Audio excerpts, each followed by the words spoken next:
A tense situation unfolds as participants gather for an important trial. The atmosphere is charged with anticipation as they prepare to face what lies ahead in the vortex. Strange sounds and battle cries echo from within, creating an unsettling environment. A backup plan is established to rescue someone from the trial if things go wrong. There are discussions about who should participate, with concerns raised about the complexity and danger of the core flame trial. The ritual is noted to be significantly more challenging than standard ones, with potentially grave consequences for any mistakes. A formal ritual begins with warriors from beyond being called upon. The ceremony speaks of prophecies and divine trials, describing how warriors must face their greatest fears. The ritual emphasizes the connection between strife, strength, and the forging of demigods through trials of combat. The trial reveals itself as a manifestation of deepest fears. Participants encounter scenes of carnage and conflict, particularly focusing on battles between Cramnoans and Archimans. A warrior named Perdiccas appears, seeking vengeance for his people, leading to intense combat. The nature of the trial becomes clearer. It is revealed to be an arena where challengers face their personal delusions in combat. The battlefield appears vast, with increasing sounds of battle drawing participants toward a central location. A confrontation occurs with Necador, who holds authority over the battlefield. The interaction reveals deep historical conflicts and personal vendettas, particularly concerning the legacy of Kremnos and past royal conflicts. The stakes of the trial become more apparent. The battle intensifies with themes of destiny, bloodshed, and power. Participants must prove their worth through combat, with the core flame and the future of leadership hanging in the balance. The power of strife manifests strongly throughout the confrontation. The Black Tide is a mysterious force steadily encroaching upon tranquil lands like a rising sea. Those who succumb to it lose their reason and humanity, becoming vicious monsters. Not even gods and titans are immune to its influence. According to Neas, Necador bears responsibility for the Black Tide, which may explain why Lord Finon entered the trial of strife. A discussion reveals that while military victory in the battlefield of strife might be achievable, the burden of divinity can only be carried by one person. Indecision regarding this divine seat threatens to push the world into deathly fog. D reveals experiencing something terrifying during Necador's trial, noting the irony since fear shouldn't exist in Kremnoan language. The conversation reveals Aglia's plan for D to potentially replace Fion. The growing threat of the Black Tide could severely impact Circe and Ornix, the only two titans still willing to coexist with humanity. The scene shifts to a steamy bath area reminiscent of homeland furnaces. A search begins for someone in the hot baths, setting up anticipation for an important meeting. An encounter occurs with Kremnoan children whose parents serve in military positions. The children express their desire to return home to Castrum Kremnos, despite never having seen it. They face discrimination in the Holy City due to their Kremnoan heritage. A confrontation unfolds with civil guard members who attempt to block passage but ultimately yield. This leads to a historical tale about Castrum Kremnos warriors hunting a fearsome lion, demonstrating their military prowess. A private discussion commences regarding the future of the Kremnoans. The restoration of the core flame of the Lance of Fury is discussed, along with concerns about potentially giving up Necador's divine power. This raises questions about leadership and responsibility. The conversation takes a darker turn, revealing complex family history involving death and betrayal. Questions arise about responsibility for a father's death and the true meaning of Kremnoan spirit. The discussion challenges traditional beliefs about glory and the tenet of valorous death. A dramatic confrontation unfolds in Kremnos between members of the royal family. A child's life hangs in the balance as traditions and bloodlines are debated. The discussion centers around sacrificing an innocent child to preserve the soul of Necador and save Castrum Kremnos. highlighting the brutal nature of their leadership succession. The confrontation escalates as accusations of cowardice are thrown. A formal challenge is issued to the crown, following Kremnos tradition. The situation culminates in a scheduled duel between the challenger and the current ruler, with the fate of both the crown and the child at stake. The scene shifts to a more peaceful setting, where a messenger arrives with news from Lady Aglia, who has prepared gifts and wishes to present them in person. The atmosphere becomes notably lighter compared to the previous intense confrontation. The story moves to a bustling bath scene where two ladies, Trebi and Tryan, argue over the authenticity of a relic from their hometown. The dispute becomes emotional when Tryan insists the item reminds her of something her mother gave them, while Trevi maintains it must be counterfeit. Miss Castoris enters the scene and learns about the trinket dispute. She purchases the item, planning to give it as a gift to Lady Tryan. She decides to modify it by attaching it to wool felt for protection, showing thoughtful consideration for its intended recipient. The narrative shifts to a formal ceremony where Lady Aguaya presents honored guests with the dew of divine blood, an extremely rare and precious drink. Only 12 bottles ever existed, with 3 remaining in Akima's vault. This presentation symbolizes a desire to forge an alliance. The focus turns to Hyacinth, who has been caring for wounded patients. The scene depicts warm interactions between characters, with friendly exchanges and expressions of gratitude for medical care provided during recent conflicts. There are introductions and explanations about Hyacinth's role as both an assistant lecturer at the Grove of Epiphany and head nurse at the Twilight Courtyard. She offers her services for both physical and spiritual healing, suggesting future interactions with the main characters. A discussion takes place about sending a messenger to the Grove to get updates on the Black Tide research and discuss retrieving Circe's cool flame. Tryan is appointed as Acoma's diplomat, with Casteros accompanying her. There are also questions about the missing Titan Thanatos that need to be addressed with Professor Anaxa.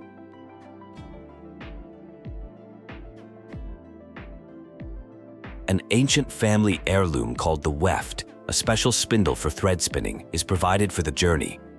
This tool has symbolic significance and can reveal invisible things within the grove, making both corporeal and incorporeal elements visible. The group is advised to use it if they encounter any trouble. The Grove of Epiphany is introduced as Acoma's partner academy. They safeguard Circe's core flame and lead research on phenomena like the Black Tide and Titans. The institution houses several Chrysos heirs, including Hyacinth and Professor Anaxa, who teaches about Chrysos, Ares, and Titans. The group encounters a critically injured man affected by the Black Tide. Despite plans to travel to the Grove, Hyacinth and Clementine stay behind to provide medical care, while the others continue their journey under Tryan's leadership.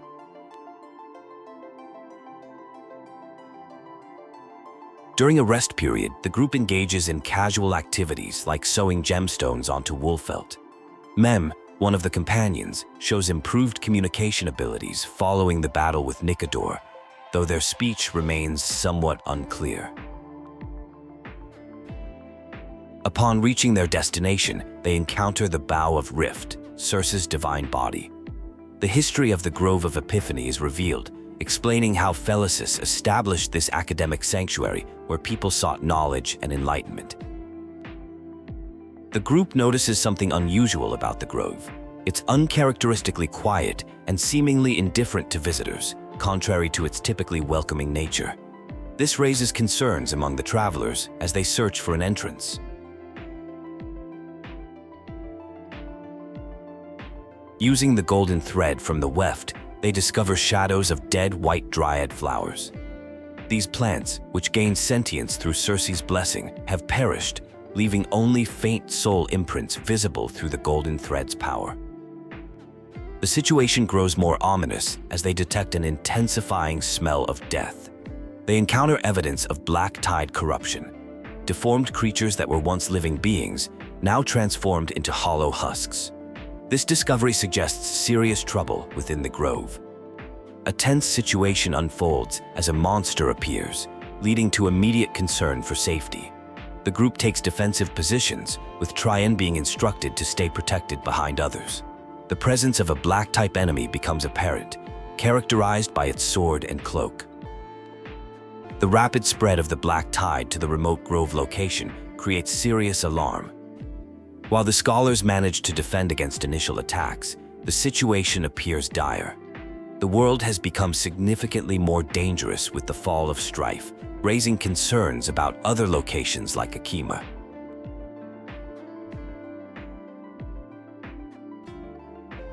A critical medical situation is revealed where a severely injured patient from the grove was saved after multiple surgeries. The patient suffered extreme organ scarring from black tide corruption, making their survival miraculous. Their clothes indicated they originated from the grove rather than Akima. News arrives that the black tide has invaded the grove, with no survivors detected despite using the golden thread. The core flame remains present, but there are concerns about potential Titan corruption. The immediate priority becomes identifying and transferring the core flame to safety while searching for survivors.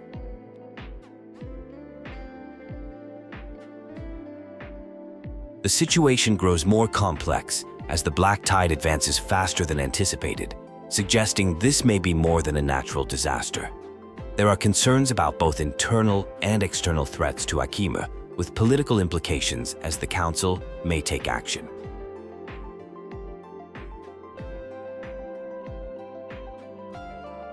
Background information reveals tensions regarding Anaxa, a Krista who opposes flame chase journeys and dismisses Titans and prophecies. Discussion turns to agreements with Titans who support humanity, noting that most Titans except Ornix willingly assist the flame chase journey. The group encounters sealed doors throughout Amphorius, protected by Janus power to ward off the black tide. An important message from Anaxa, one of the seven sages, is discovered. He explains that most scholars were evacuated to Akima, with only a small group staying to defend the grove. The focus shifts to the luminary throne atop the giant tree, where Circe's core flame is kept. While Anaxa's message suggests the flame remains there, reaching it presents significant challenges. The group proceeds cautiously, discovering evidence of alchemy and detecting nearby presence of unknown entities.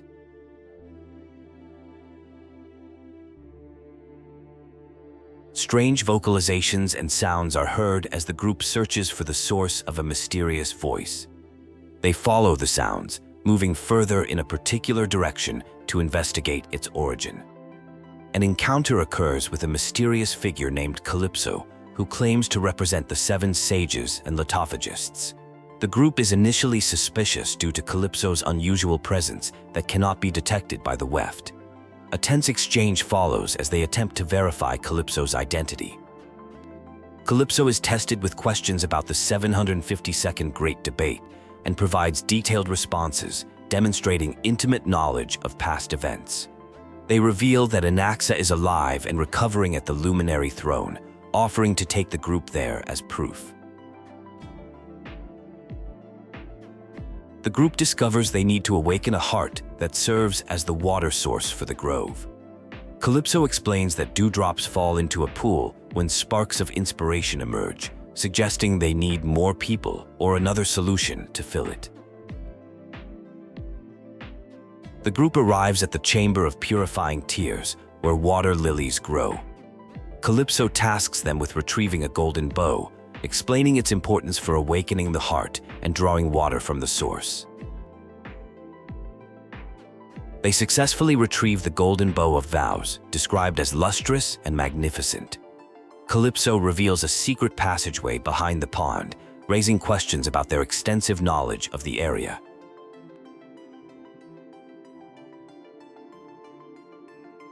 A ritual is performed involving a flower petal, and an ancient oath to Nestia, confirming the authenticity of the golden bow. The group remains cautious but agrees to cooperate with Calypso despite their reservations. The narrative shifts to discuss a red-haired companion and mysterious sounds like buzzing bees. The conversation becomes metaphorical and slightly tense.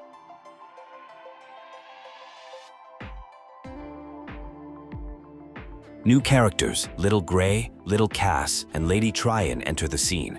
Tryan reports flying high to avoid monsters and mentions finding knacks near the treetop using a powerful spindle from Aggie. A golden thread aura is detected surrounding the area. Lady Tryan identifies the aura's location as being higher and ahead, specifically at the Dome of Devotion. Questions arise about what Calypso might be concealing in this location. A battle sequence unfolds as enemies appear. The group engages in combat, activating various abilities including Netmark and launching counterattacks. The fighting is intense but successful, with references to repaying blood debts.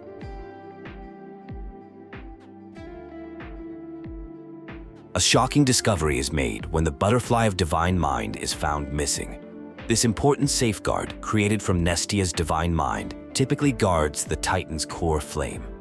The butterfly traditionally tests visitors by requiring them to demonstrate pure, unselfish love to gain passage. An attempt is made to invoke Nestia using the golden blue bow of vows.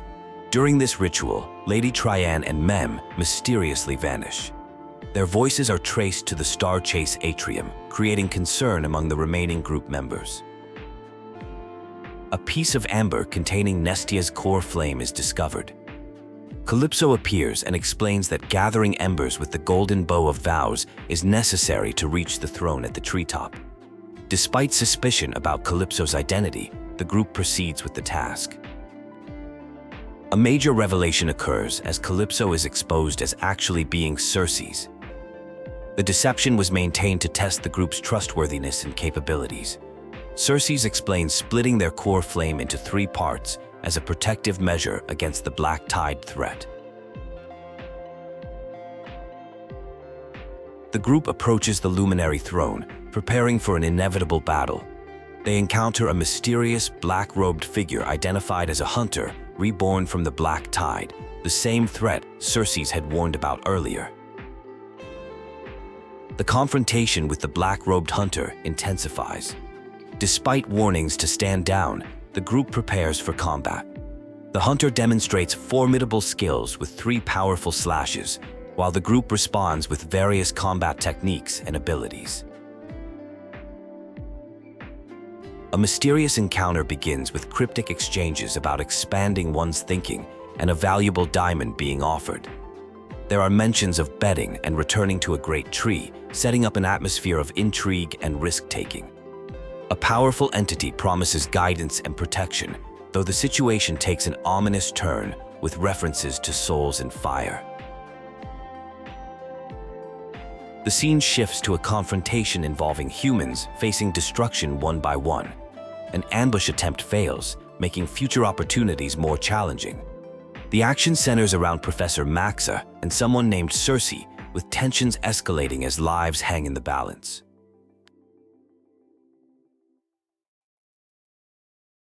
A farewell exchange occurs amidst discussions of curiosity and endless riddles. A new world appears to open up as barriers fall, leading to exhaustion from the intense experience. The focus returns to the great tree and valuable diamonds, with participants watching out for each other during a high-stakes situation.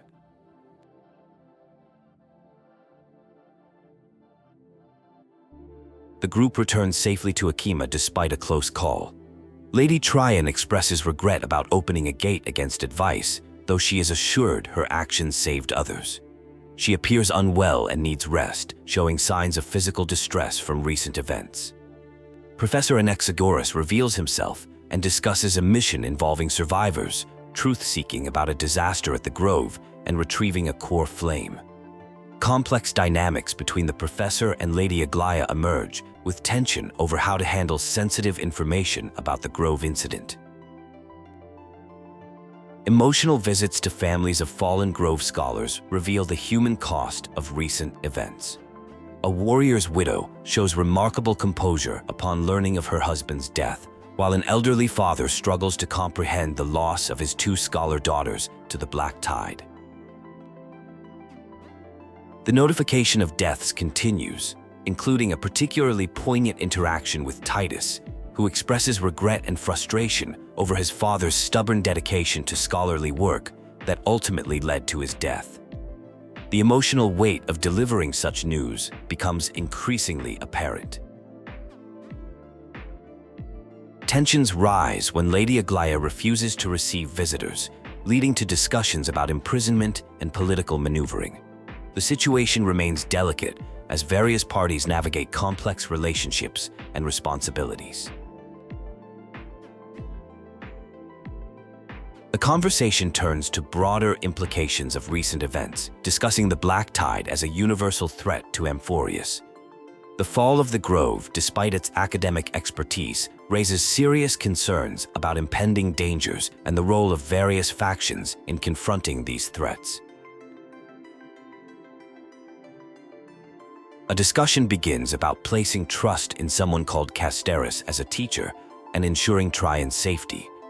There is concern about Tryan's current state, as they were having difficulty speaking even in short sentences before departing. The group expresses a desire to say a proper goodbye and agrees to pray together. The scene shifts to what appears to be a bathhouse where multiple people are found unconscious. The situation appears serious, with several individuals collapsed on the ground. Initial examination suggests they fainted from excessive exposure to hot water steam. The bathhouse manager is notably absent, and there are rumors suggesting Criminoan involvement. A confrontation unfolds involving characters named Dee and Snowy, with mentions of a duel. It becomes apparent that some reckless behavior between young warriors has led to this situation, despite their status as mighty warriors in the Holy City. The narrative shifts to an interaction involving a deliverer and discussions about a demigod trial. Poetic verses are exchanged about Akima, with themes of distant homes and burning flames. The conversation reveals tensions between different cultural perspectives, particularly regarding Kremnoan traditions. A competition begins in the super hot baths between two warriors, escalating into an intense sauna battle. This leads to a storytelling session about the legend of the Gorgo lion and an Ornix, representing an ancient rivalry and endless pursuit spanning thousands of years. The bath competition results in chaos, affecting innocent bystanders. There is debate about fairness, with one competitor wearing full armor. The situation eventually resolves, though not without causing significant disruption to the bathhouse patrons. The scene transitions to a more peaceful moment in the baths. A revelation occurs about Lady Treby and others who inherited Janus' divinity, resulting in their souls splitting and gradual regression to childhood. This transformation comes with significant consequences and uncertainties about their future. There is a competitive exchange about escorting bathers home, including discussion of language and cultural differences. Personal histories are revealed, including mentions of a village called Ides Elysiae that was destroyed in war, now existing only in dreams and trials.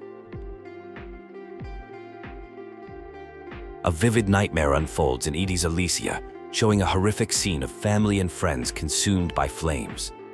Under a blood-red half-sun, a mysterious murderer in a black cloak and eerie mask, wielding a broken giant sword with an ominous aura, kills someone named Cyrene. Despite continuous fighting and getting stronger, victory remained elusive in this trial. The story shifts to memories of 5 loyal companions during exile: Phesion, Perdiccas, Ionius, Talmi, and Pacesta. For 10 challenging years, they shared precious moments, drinking honey brews by campfires in the rusty winds of Amphorius. Each companion had unique traits, from Festion's teasing about goat milk to Pacesta's musical mastery. Tragically, each companion met their end in different circumstances. Perdiccas fell to a poisoned arrow, Leonius sacrificed himself in a snowstorm, Ptolemy perished under collapsed obelisks, and Pacesta died helping lure enemies with music. Finally, Festian succumbed to illness on the eve of an important duel. The narrative reveals a complex tale of immortality gained through the Sea of Souls, leading to revenge against a father figure.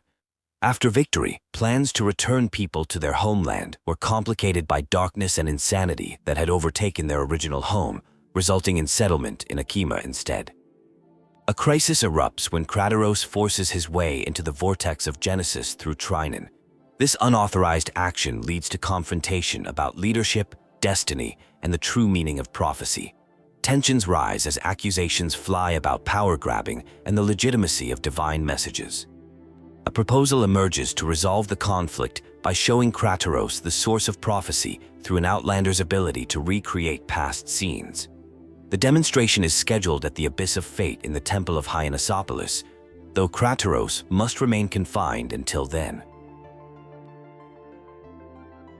The emotional weight of waiting for homeland restoration is revealed through Crateros' explanation. The people's obsession with returning home has become a sickness, creating tension between practical leadership and emotional desires for immediate action. A flashback shows a crucial confrontation between father and son, revealing themes of honor, revenge, and the burden of leadership. The crown's significance is questioned, with vengeance for fallen family and comrades taking priority over royal inheritance. A tense confrontation unfolds about fate and destiny. The discussion centers on the similarities between two individuals who thrive on conflict and fear. A dramatic moment occurs with a demand for death, followed by an ominous proclamation about the son of Borgo being destined for a bloody coronation. A meeting takes place with the Grand Craftsman Cartonis, who reveals he was expecting the visitor. The craftsman presents a significant signet ring belonging to the visitor's mother, which had been retrieved from the Sea of Souls after considerable effort. This gesture serves as repayment for a past deed.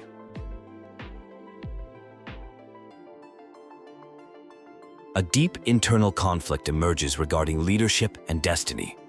While accepting authority would please many groups, including the Crateros, Council of Elders, and Bards, there is hesitation due to concerns about the people. The Kremnoan people long to return home and embrace their traditions.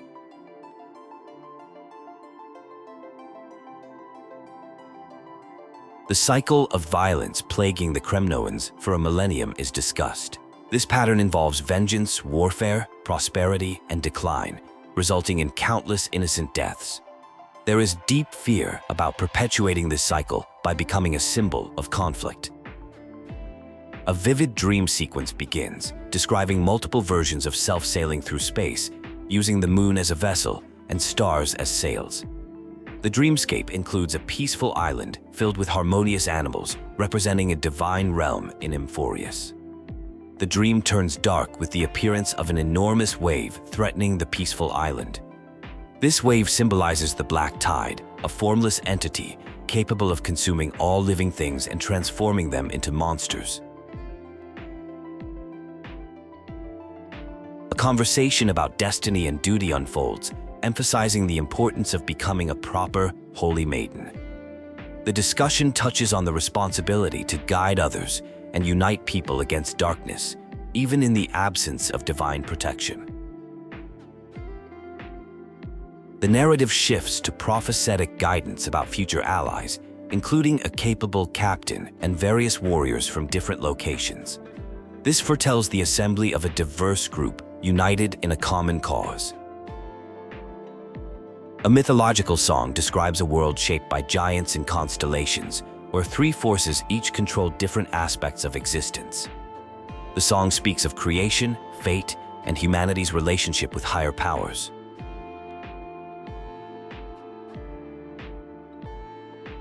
The scene concludes with urgent danger as the Black Tide approaches. A sacrifice is mentioned, with implications of farewell and separation. The gravity of the situation suggests a crucial moment of destiny and difficult choices ahead. A poignant conversation unfolds about an inevitable farewell and a miraculous event that only one person will witness. Instructions are given to traverse the Black Tide and clear the fog for Amphorius. A discussion about recent disturbing dreams reveals growing concerns. A Grimnoan soldier had startled Tryan earlier. There are playful threats about using golden thread, though these are dismissed as jokes. The dream involved memories of Mama. More pressing concerns emerge about Tryan, whose soul is gradually separating from her body despite avoiding use of the Century Gate. Time is running short for her.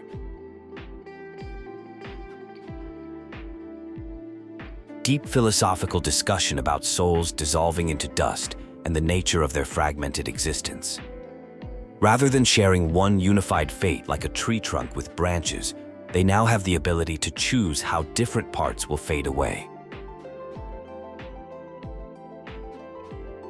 The conversation shifts to lighter topics like breakfast, reminiscing about their first meeting involving late-night oatmeal. Despite fading emotions, these memories remain vivid.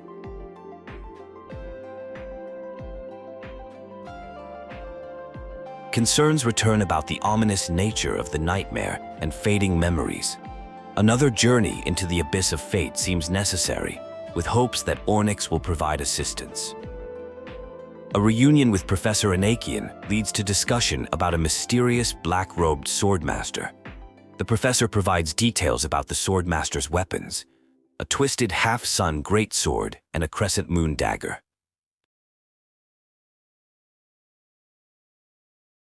Focus turns to Tryan's traumatic memories of events at the Grove involving a monster in a black cloak.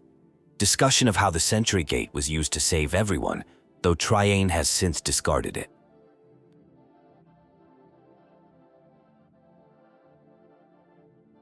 Plans are made to reveal past prophecies and restore memories blurred by fragmentation. They discuss seeking help from a Titan or X and preparing saffron as an offering for ritual purposes. The group encounters illusions and reaches a massive room. Tryan senses something familiar and detects the scent of saffron. Strange visions and messages about separation and death appear. Unusual occurrences continue in the quiet temple, with multiple reflections appearing and Ornix's mysterious disappearance causing concern.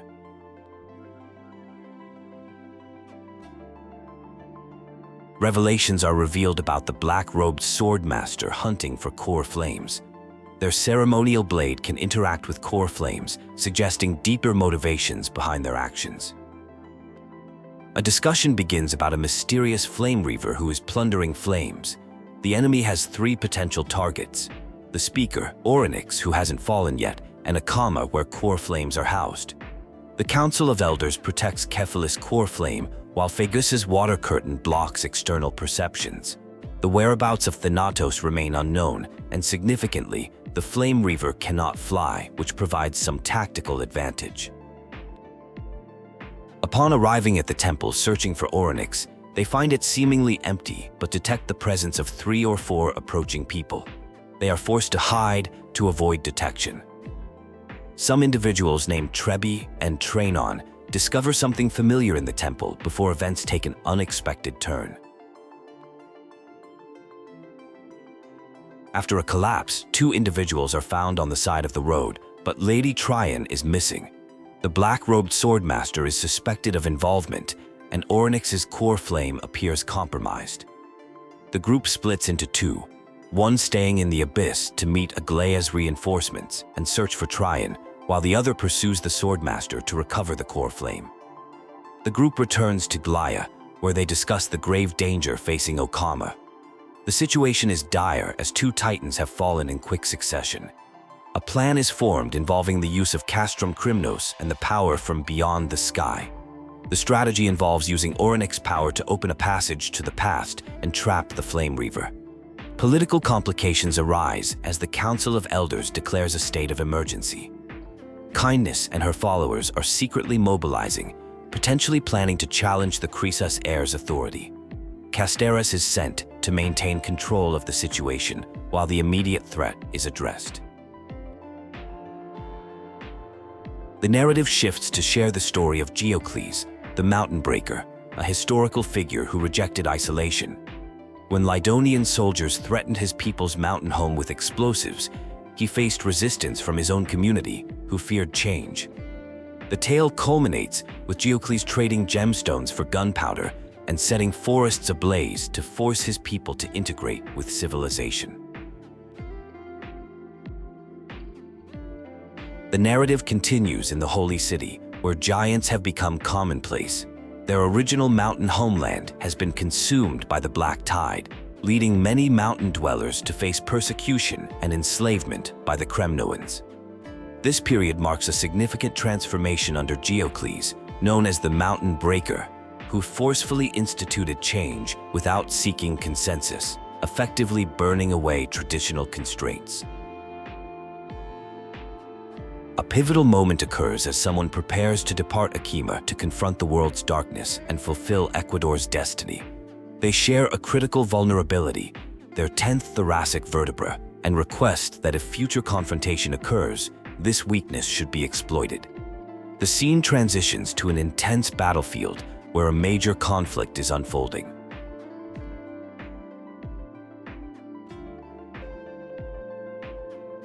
The arrival of Kremnoan forces adds complexity to the battle. Newcomer appears, revealing they were sent to help trap the Flame Reaver.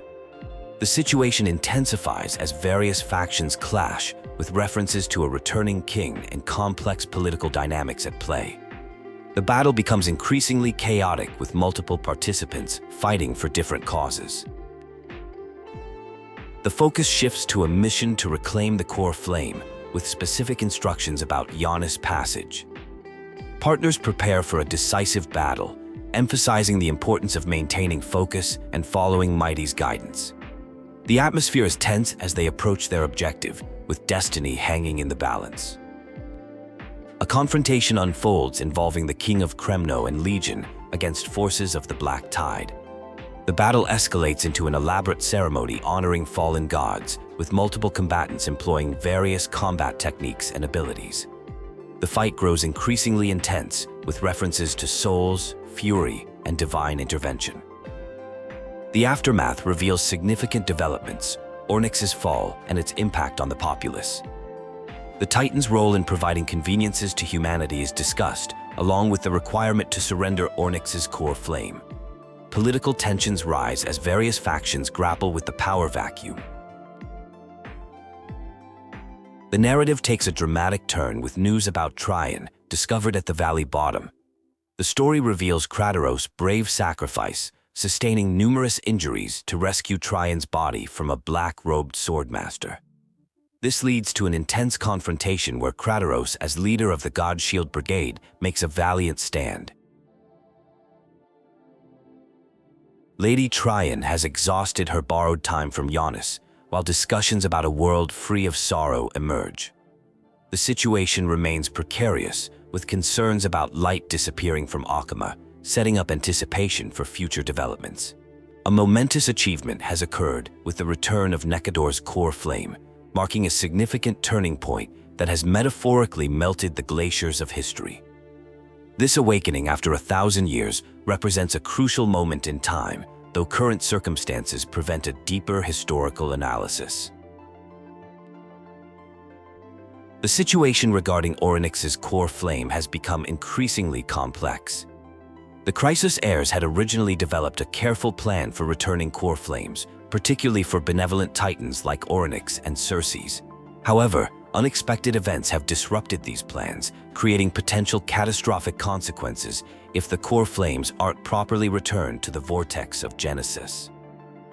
After a millennium of searching, only a select few individuals have been identified as capable of bearing divinity among the Crisis heirs. The process of selection has been meticulous, as forcing divinity upon someone would be equivalent to a death sentence. A profound transformation has occurred as an individual embraces the power of Strife, experiencing intense physical changes with bones turning to steel and blood burning with newfound might. This achievement surpasses the aspirations of all previous Kremnos rulers. A shocking revelation emerges as the new divine being renounces traditional power, declaring the history of Kremnos as meaningless in light of newfound divine perspective. The pride and traditions held dear by Kremnoans are dismissed as insignificant compared to Titan-level power. Rather than destruction, this marks a new beginning for the Kremnoan people. A signet ring, once symbolizing kingship, is imbued with new meaning. The message advocates for abandoning the pursuit of battlefield glory in favor of integration into broader society.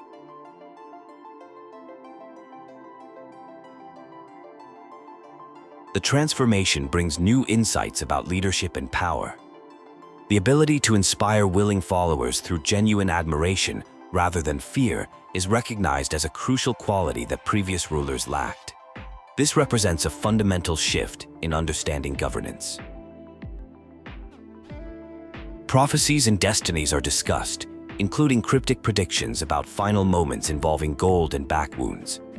These prophecies, while direct, are approached with pragmatic determination rather than fear. Conversations turn to the future of humanity's relationship with divine power.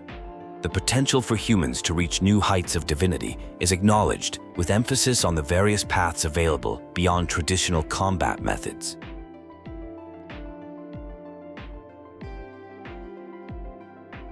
There are reflections on death and destiny, highlighting the complex relationship between mortality and divine power.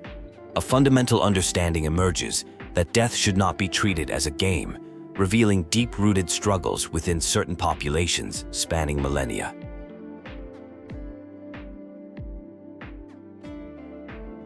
A poignant farewell scene unfolds as characters prepare to part ways. The destination is Castrum Kremnos, which holds significance as both a birthplace and final destination. Lord Mighty encourages Casteras to work harder and give meaning to their shared trials, hoping for a future reunion.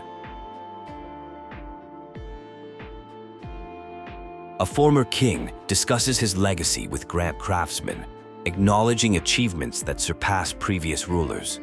Despite relinquishing his title, he commits to liberating the world from fear. He requests continued protection for Finon, believing their fate carries exceptional weight. The narrative shifts to a trailblazer preparing for what may be a final journey to Castrum Kremnos. They express gratitude for support given to Amphorius and request continued assistance for the flame-chased journey in their absence. A touching moment occurs involving a photograph, leading to an unexpected gathering where the guardian of Amphorius receives a warm welcome from assembled crowds. This spontaneous celebration was organized by local children, creating an opportunity for meaningful farewells. Deep conversations emerge about facades and true feelings, touching on themes of revenge, closure, and unresolved mysteries. The dialogue reveals complex emotions beneath seemingly carefree exteriors, acknowledging that revenge brings no real fulfillment. A flashback reveals a significant childhood memory between Maidemos and his mother, exploring the purpose of combat training and the hollow nature of traditional beliefs. This scene provides insight into the complex relationship between honor, duty, and personal truth.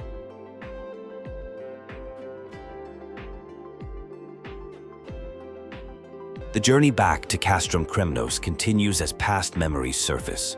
A warm homecoming scene unfolds, with multiple welcomes and greetings, showing the strong community bonds that exist despite ongoing challenges. The narrative transitions to a discussion about prophecy and destiny, particularly focusing on demigods following predetermined paths. Characters contemplate the nature of departure and the inevitable letting go of the past. Important revelations about a glass object from Yanosophilus emerge, symbolizing the complex relationship between past traditions and present circumstances. The necessity of sharing difficult truths with inexperienced members becomes apparent. The scene opens at the Temple of the Three Fates in Yanosophilus, which remains under Aquila's protection, but shows signs of decline despite its beautiful facade. While Amphorius has entered Arabella, the temple will become a source of conflict in 5 years at the same hour. The group prepares to witness their final conversation with Ornix.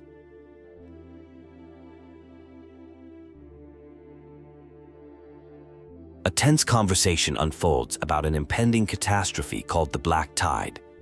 With Janus, the god of passages, in slumber and unable to help against the incoming destruction, concerns mount about protecting those chosen by fate. The discussion reveals deep worry about watching the world crumble while remaining safe. The narrative shifts to reveal tragic history about their mother, who fell into a valley during a grand ceremony seeking Janus' guidance. Though Kefali responded instead of Janus, this was deemed coincidental. That night marked both the Holy Maiden of Yanosophilus' death and the world-bearing Titan's fall. The group enters the Archive of Prophecies, an important ceremonial site containing Janus' maze used for divination. This elaborate puzzle serves as a lock to their childhood home. The solution requires guiding a stone ball along a specific path to fall into a pool twice. Their childhood home reveals the diminished status of the Holy Maiden role by their birth time. Despite the ceremonial facade maintained by authorities, their mother provided moments of joy. The passage of 20 years has affected their perception of time, especially after becoming demigods. A poignant memory unfolds of their mother before a ritual, promising to return tomorrow or in subsequent tomorrows. She speaks of finding a new world beyond the black tide, a haven free from storms and sorrow where she would wait for them. This beautiful description matches a dream of an island.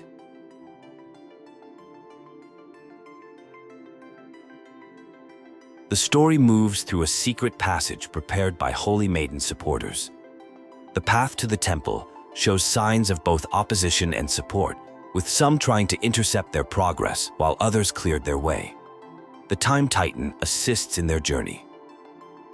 The magnificent temple setting introduces civilian interactions, including children sneaking in, hoping to meet the Holy Maiden.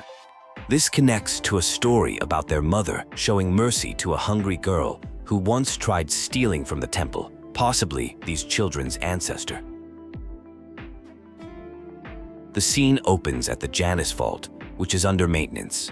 This sacred place houses Janus' heart, the core flame, and is where Tribios was born.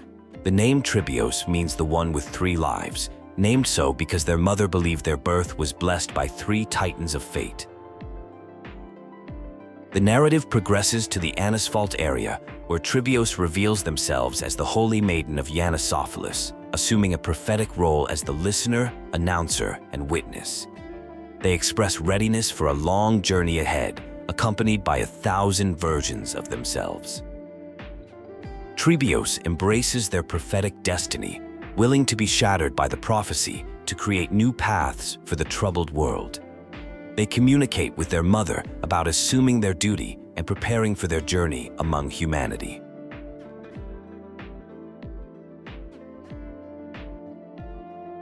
A confrontation erupts when guards discover someone tampering with the core flame.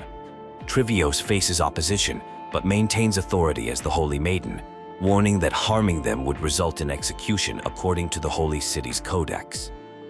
The conflict escalates with city guards, marking what appears to be the final battle before Tribios' escape. Questions arise about who might have aided Tribios, though historical records suggest they acted alone, with the truth of their allies remaining unclear. Tribios reaches the gate leading to the boundless world, marking the beginning of their journey. They address the God of Passages, committing to complete the path that was started, though receiving no response. The memory reveals itself as a letter from past Tribios to their future self, explaining how their future self helped overcome obstacles. It emphasizes their resolve to continue, despite knowing the journey would bring suffering and fatalities. The narrative examines the meaning behind "See You Tomorrow," presenting it as the greatest prophecy in their world. It represents not just a farewell, but a shared belief in progress and hope for the future, even in a collapsing world. A dialogue is shared about the state of Tribios' soul and the core flame. A warning is issued about the limited essence remaining in their soul, with the implication that action must be taken soon to prevent another entity from taking control of their body. A tense conversation unfolds about an upcoming question and exchange. The dynamic reveals an underlying agreement where help is being offered in exchange for the return of a body. The terms of this exchange appear to have been previously established between the parties involved. A surprising revelation occurs about finding an unexpected answer within a frail physical state. This discovery eliminates the need for a black-robed swordmaster's ceremonial blade, marking a significant shift in plans. However, an upcoming experiment still requires additional participation. The conversation turns to discussing death and patience.